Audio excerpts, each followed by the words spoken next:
it chapter by chapter, one bite at a time.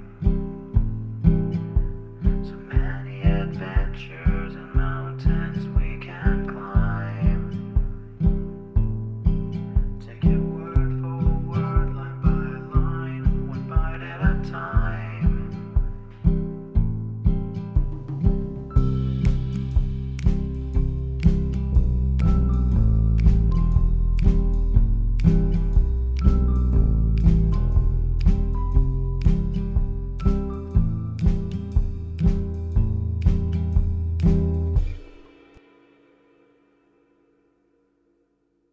Welcome to Bite at a Time Books, where we read you your favorite classics one bite at a time. My name is Brie Carlisle, and I love to read, and wanted to share my passion with listeners like you.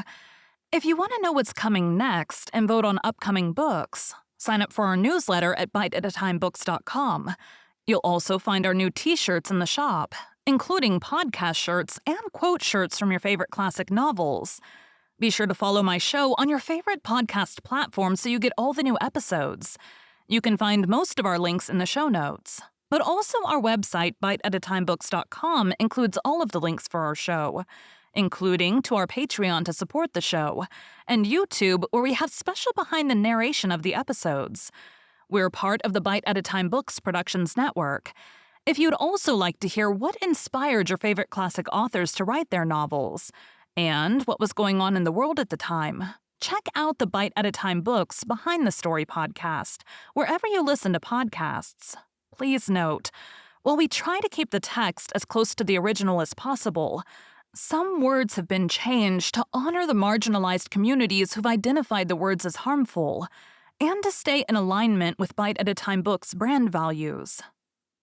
Today we'll be continuing Les Miserables by Victor Hugo.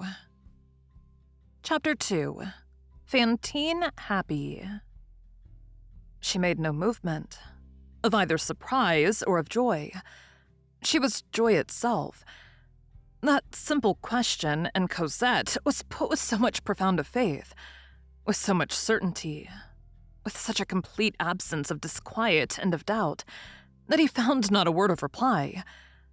She continued, "I knew that you were there. I was asleep, but I saw you. I have seen you for a long, long time.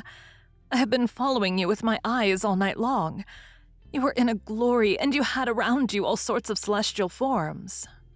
He raised his glance to the crucifix. "But," she resumed, "tell me where Cosette is. Why did you not place her on my bed against the moment of my waking?" He made some mechanical reply which he was never afterwards able to recall. Fortunately, the doctor had been warned, and he now made his appearance. He came to the aid of Monsieur Madeleine. "Calm yourself, my child," said the doctor. "Your child is here." Fantine's eyes beamed and filled her whole face with light. She clasped her hands with an expression which contained all that is possible to prayer in the way of violence and tenderness. "Oh," she exclaimed, "bring her to me." Touching illusion of a mother. Cosette was, for her, still the little child who is carried. "Not yet," said the doctor. "Not just now. You still have some fever. The sight of your child would agitate you and do you harm. You must be cured first." She interrupted him impetuously. "But I am cured. Oh, I tell you that I am cured. What an ass that doctor is! The idea! I want to see my child!" "You see," said the doctor, "how excited you become. So long as you're in this state, I shall oppose you having your child. It is not enough to see her, it is necessary that you should live for her. When you are reasonable, I will bring her to you myself." The poor mother bowed her head. "I beg your pardon, doctor. I really beg your pardon. Formerly, I should never have spoken as I have just done. So many misfortunes have happened to me that I sometimes do not know what I am saying. I understand you. You fear the emotion. I will wait as long as you like, but I swear to you that it would not have harmed me to see my daughter. I have been seeing her. I have not taken my eyes from her since yesterday evening. Do you know? If she were brought to me now, I should talk to her very gently, that is all.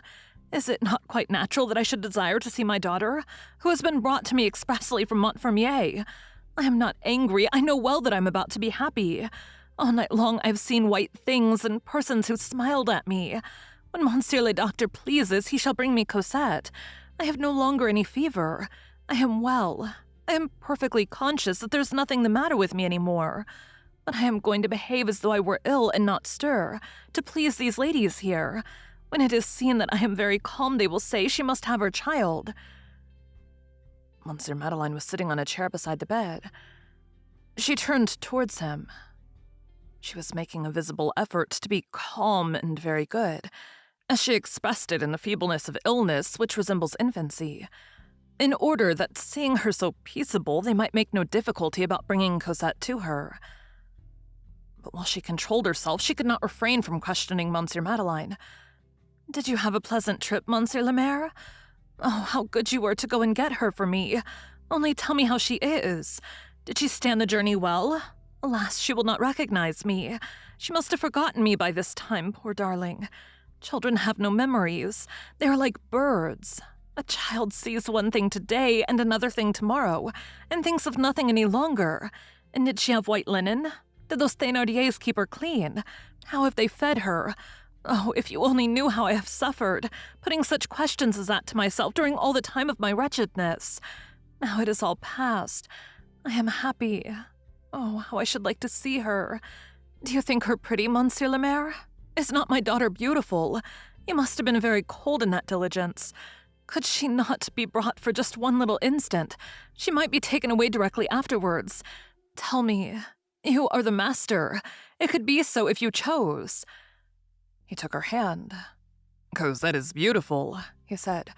"Cosette is well. You shall see her soon, but calm yourself. You are talking with too much vivacity, and you are throwing your arms out from under the clothes, and that makes you cough."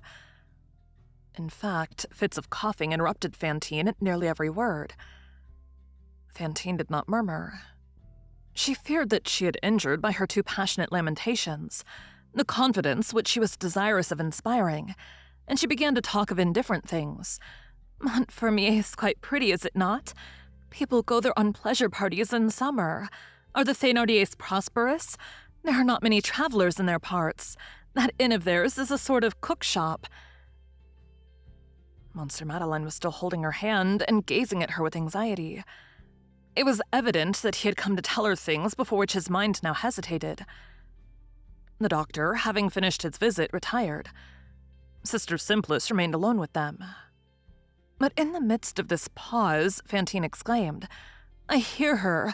Mon Dieu, I hear her!" She stretched out her arm to enjoin silence about her, held her breath, and began to listen with rapture. There was a child playing in the yard, the child of the portress or of some workwoman. It was one of those accidents which are always occurring, and which seem to form a part of the mysterious stage setting of mournful scenes. The child, a little girl, was going and coming, running to warm herself, laughing, singing at the top of her voice. Alas, in what are the plays of children not intermingled? It was this little girl whom Fantine heard singing.